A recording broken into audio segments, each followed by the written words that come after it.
예, 반갑습니다. 세무법인 가감의 지병근 세무사입니다. 오늘은 주택 임대사업자와 건강보험료에 대해서 한번 알아보도록 하겠습니다. 어느 정도 임대 수입이 있어야 소득금액이 발생하지 않는지 한번 보도록 하겠습니다. 2019년도를 기준으로 했고요.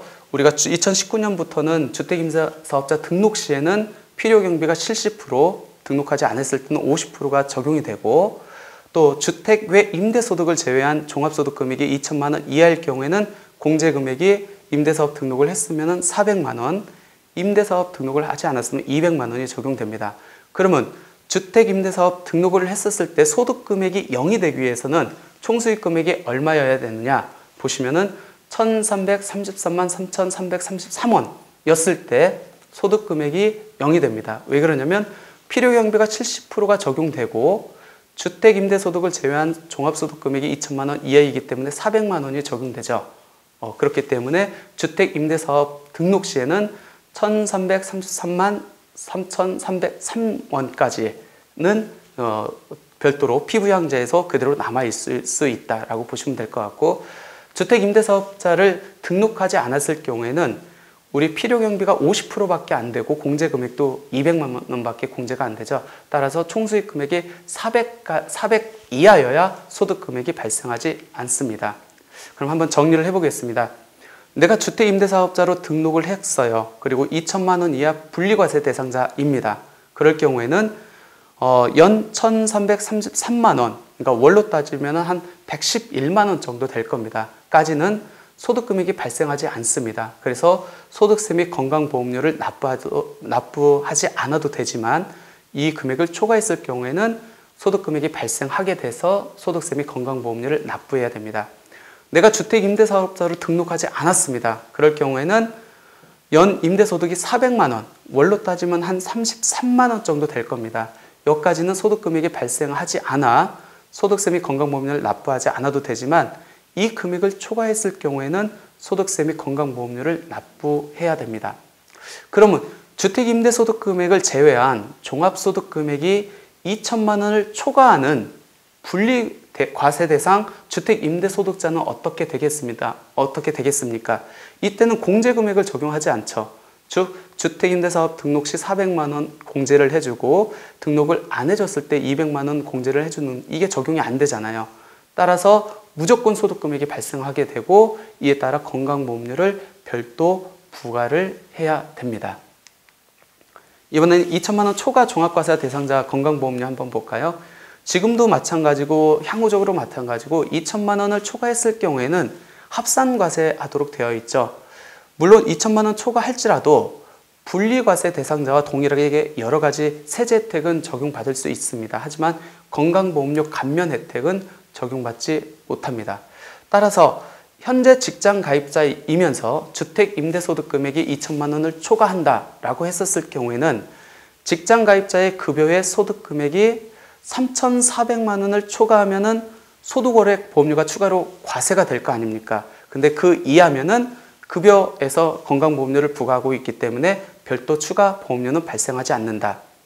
근데 내가 현재 피부양자로 있는데 주택임대사업자 등록을 내고 그 주택임대 수입이 2천만 원을 초과한다. 그럴 경우에는 무조건 지역가입자로 소득금액이 발생하니까 어쩔 수 없죠. 지역가입자로 전환돼서 건강보험료를 납부를 해야 됩니다. 이번에는 이제 주택임대사업자의 건강보험료를 감면을 해준대요.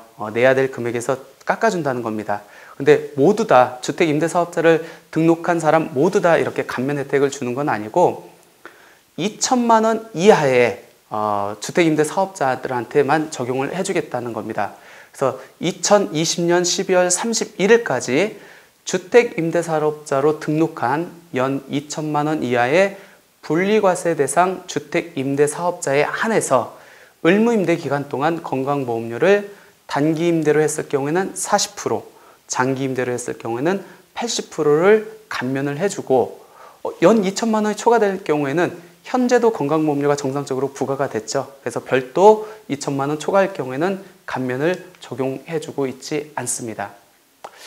그러면 이제 피부양자에서 주택임대소득이 발생하기 때문에 지역가입자로 전환될 건데 아까 세 가지라고 했잖아요. 소득, 재산, 자동차를 기준으로 하고 향후적으로는 소득을 중점적으로 부과 기준을 삼겠다고 합니다. 그럼 이 소득을 부과 기준으로 삼으려면 어떤 근거가 있어야 될 거 아니에요. 이 소득이라는 것은 우리 개인이 소득세 신고한 자료를 받을 수밖에 없습니다. 따라서 지역가입자로 전환되면은 소득은 국세청 자료를 받게 돼 있어요. 그래서 소득 신고에 따른 건강보험료가 어떻게 부과가 되고 있는지 한번 살펴보도록 하겠습니다. 내가 주택임대사업자로 등록을 했습니다. 그러면은 매년 5월 달에 그 주소지 관할 세무서에다 소득세 신고를 해야 됩니다. 그럼 국세청은 주택임대사업자가 신고한 소득 금액을 당해년도 9월 달에 국민건강보험공단에 통보를 하게 돼 있어요. 이 통보된 자료를 갖고 당해년도 11월부터 다음 년도 10월까지 건강보험료를 부과를 합니다. 예를 들어 가지고 2018년 기속 주택임대소득에 대한 소득세 신고는 2019년 5월 달에 하게 돼 있죠. 관할 주소지 세무서에. 이 신고된 자료를 세무서는 국민건강보험공단에 2018년 기속 소득 금액을 2019년 9월 달에 이렇게 통보를 합니다. 그러면 그 자료를 갖고 2019년 11월부터 그 다음 연도인 2020년 10월까지 건강보험료를 부과하고 있습니다. 그럼 결론적으로 2천만 원 이하의 주택임대사업자는 건강보험료를 실질적으로 부과받는 시점이 2019년도부터가 적용이 안 되죠. 볼까요? 임대수익 금액이 2천만 원 이하인 주택임대사업자가 이제 피부양자에서 지역가입자로 전환됩니다. 근데 그 소득을 기준으로 해서 건강보험료를 부과받는 시점은 2020년 11월이 된다는 겁니다. 이유는 2018년까지는 2천만 원 이하는 비과세라 이제 소득세 신고 안 해도 되잖아요. 그럼 실질적인 소득세 신고는 2019년부터 적용되겠네요. 근데 2019년 소득세 신고는 언제 하죠? 2020년 5월 말일까지 이루어집니다. 이 소득세 2020년 5월 말에 신고한 소득 금액을 갖고 그 당해년도 2020년 11월 말부터 건강보험료가 부과되기 때문에 다른 소득이 발생되지 않는 한 2천만 원 이하의 주택임대사업자가 건강보험료를 부과받는 시점은 2020년 11월부터라고 보시면 될 것 같습니다. 주택임대사업자와 건강보험료에 대한 Q&A 몇 개 보고 넘어가도록 하겠습니다. 현재 제가 직장을 다니고 있으면서 조그만 주택 몇 채를 임대해주고 있습니다. 주택임대사업자로 지금 등록한 상태인데 이 경우 직장에서 내가 건강보험료를 납부하고 있는데 추가적으로 보험료를 납부해야 되나요? 최근 건강보험료 부과 기준의 개편으로 인해 가지고 직장, 급여, 근로 외에 이자 배당 사업 연금 기타 소득 금액의 합계액이 3,400만 원을 초과하면은 급여 외 소득을 기준으로 소득 원래 보험료를 추가적으로 납부를 해야 됩니다. 두 번째, 직장 가입자의 경우 급여 외 다른 소득이 3,400만 원이 초과되면은 건강보험료가 추가적으로 부과된다고 들었는데 이때 급여의 소득의 범위는 어떻게 되며 소득 금액은 어떻게 산정하나요? 급여의 소득의 범위는 총 6가지입니다. 이자, 배당, 사업, 근로, 연금, 기타. 그리고 소득 금액의 의미는 사업소득하고 기타 소득은 필요경비를 차감한 순이익이라고 보시면 될 것 같고 이자 배당은 총수익 금액, 그 다음에 근로, 연금 소득은 필요경비적 성격인 소득공제를 차감하기 전 총수익 금액을 말합니다. 직장 가입자로서 보수의 소득 금액이 3,400만 원을 초과하면 소득 원래 보험료를 추가적으로 납부해야 된다고 하는데 이때 소득 원래 보험료는 어떻게 계산을 하나요? 소득 원래 보험료는 연간 보수의 소득에서 3,400만 원을 차감하고 이 금액을 12로 나눕니다. 여기에다 소득평가율을 적용해서 산정하게 되는데 산정 방식이 좀 다소 복잡해요. 따라서 정확한 거는 국민건강보험공단에 문의해 보시기 바랍니다.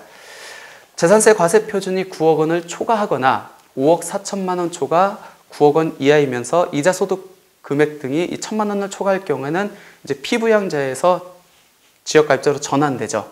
이때 그러면 과세표준 9억 원 또 과세표준 5억 4천만 원은 대략 시세로 얼마 정도가 됩니까? 우리가 주택의 과세표준은 어떻게 산정한다고 했죠? 개별주택 가격 또는 공동주택 가격의 60%, 공정시가 가액 비율이 지금 현재 60%로 되어 있거든요. 이렇게 산정을 하잖아요. 과세표준을. 그리고 개별주택 가격이나 공동주택 가격은 수도권 같은 경우에는 보통 시가의 70%로 산정을 합니다. 따라서 재산세 과세 표준이 9억 원인 경우에는 대략 시세로 21억 원의 주택을 의미를 하고요.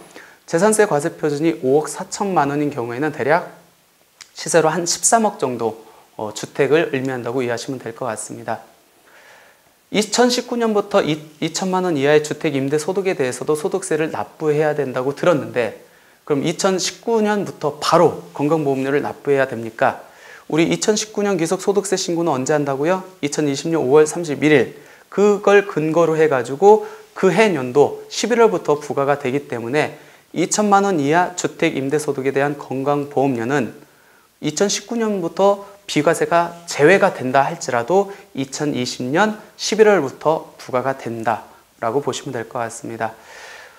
국민건강보험공단은 국세청에서 신고된 소득금액을 기준으로 건강보험료를 부과한다고 들었는데, 어느 연도의 소득금액을 기준으로 건강보험료를 부과합니까?